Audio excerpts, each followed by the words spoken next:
Salam, Tuhan memberkati kita. Semoga kita semua dalam keadaan sehat walafiat.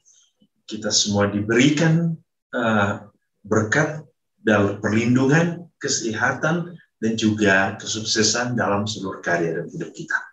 Saudara-saudari, dalam renungan harian santapan jiwaku hari ini, kita semua akan bersama-sama merenungkan firman Tuhan dari Injil Yohanes bab 7 ayat 40 sampai 53. Mari saya mengundang kita semua untuk mendengarkan firman Tuhan. Inilah Injil suci menurut Yohanes. Beberapa orang di antara orang banyak yang mendengarkan perkataan-perkataan itu berkata, dia ini benar-benar nabi yang akan datang. Yang lain berkata, ya ini Mesias, tetapi yang lain berkata, bukan, Mesias tidak datang dari Galilea. Karena kitab suci mengatakan bahwa Mesias berasal dari keturunan Daud dan dari kampung Bethlehem, tempat Daud dahulu tinggal. Maka timbullah pertentangan di antara orang banyak karena dia. Beberapa orang di antara mereka mau menangkap dia, tetapi tidak ada seorang pun yang berani menyentuhnya. Maka penjaga-penjaga itu pergi kepada imam-imam kepala dan orang-orang Farisi yang berkata kepada mereka, mengapa kamu tidak membawanya? Jawab penjaga-penjaga itu, belum pernah seorang manusia berkata seperti orang itu. Jawab orang-orang Farisi itu kepada mereka, adakah kamu juga disesatkan? Adakah seorang di antara pemimpin-pemimpin yang percaya kepadanya? Atau seorang di antara orang-orang Farisi? Tetapi orang banyak ini yang tidak mengenal hukum Taurat, terkutuklah mereka. Nikodemus, seorang dari mereka yang dahulu telah datang kepadanya, berkata kepada mereka, apakah hukum Taurat kita menghukum seseorang sebelum ia didengar dan sebelum orang mengetahui apa yang telah dibuatnya? Jawab mereka, apakah engkau juga orang Galilea? Selidikilah kitab suci, dan engkau akan tahu bahwa tidak ada nabi yang datang dari Galilea. Lalu mereka pulang masing-masing ke rumahnya. Demikianlah sabda Tuhan, terpujilah Kristus. Saudara-saudari, perselisihan, peraduan, argumentasi hari ini kembali timbul tentang siapakah Yesus. Ya. Semua berbicara tentang asal-usulnya.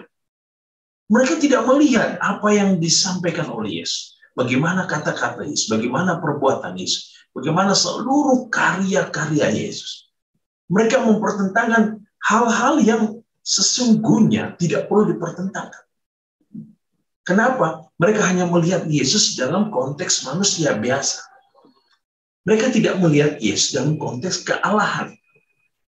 Maka ketika berbicara tentang asal-usul, teristimewa tentang nama tempat, daerah, tentu ini berbicara tentang kemanusiaan. Tetapi ketika mereka melihat lebih dalam tentang kealahan Yesus, maka mereka bisa tahu bahwa sesungguhnya Yesus adalah Allah yang datang dari surga, yang turun di bumi, tinggal di antara manusia yang kita tahu dalam proses inkarnasi. Peristiwa-peristiwa seperti ini yang tidak dipahami oleh orang Farisi. Sehingga apa? Pemahaman yang salah menimbulkan satu pertentangan. Dan pertentangan itu yang akhirnya membawa orang kepada penyesatan. Ajaran yang salah bisa membawa orang kepada penyesatan.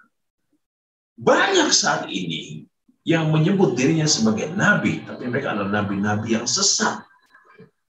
Yang tidak mengerti kitab suci, tetapi mau mengajarkan tentang kitab suci.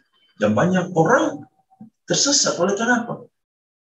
Mereka memahami kitab suci kata per kata, kalimat per kalimat, tanpa memahami secara dalam setiap misteri di dalam kitab suci. Bahkan ada orang menyebut dirinya sebagai pemimpin.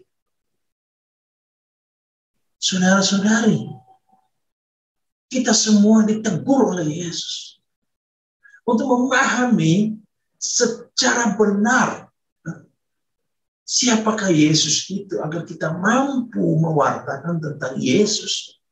Bukan hanya soal kemanusiaannya, tetapi juga kealahannya. Saudara-saudari, dalam masa prapaskah, tentu Yesus mengingatkan kita akan kemunafikan kita. Oleh karena kadang kita seolah-olah sudah mengenal Allah kita. Kita seolah-olah sudah mengenal Yesus kita. Padahal kita mungkin baru tahu 0,0 berapa persen. Kenapa? Kita tidak pernah mau tahu tentang iman kita. Kalau kita adalah salah satu dari orang-orang ini, mari kita perbaharui diri kita. Mari kita perbaharui iman kita. Supaya kita tidak disesatkan. Supaya kita tidak mudah goyah. Kita harus seperti perumpamaan di mana Yesus membangun rumah di atas batu karang yang kokoh. Supaya ketika badai datang, taufan datang, kegoncangan datang, dan segala macam godaan dalam hidup datang, kita tetap kokoh. Kita tidak mudah goyah. Oleh kenapa? Kita hidup didasarkan pada iman yang benar. Iman yang belajar tentang siapakah Allah kita, dan iman yang hidup di dalam perkataan dan perbuatan. Masa prapaskah, masa yang indah untuk mengenal Yesus yang menyelamatkan. Satu-satunya yang mampu memberikan kita keselamatan adalah Yesus. Di luar Yesus tidak ada keselamatan. Tidak ada orang yang mampu memberikan keselamatan. Itu yang dimaksudkan oleh gereja. Bahwa yang mampu memberikan keselamatan adalah Yesus. Semua yang lain kemudian daripada Yesus adalah, atau yang sebelum Yesus adalah, semua terarah kepada dirinya. Karena Yesus adalah kesempurnaan dari para nabi sebelumnya, dan Yesus adalah kesempurnaan bagi nabi-nabi yang kemudian.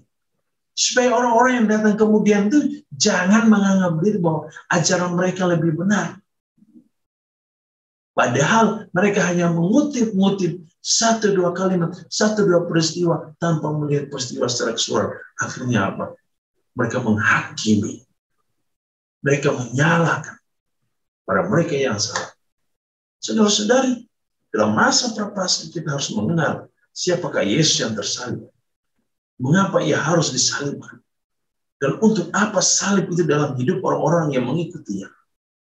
Itu adalah suatu proses iman yang harus kita pelajari.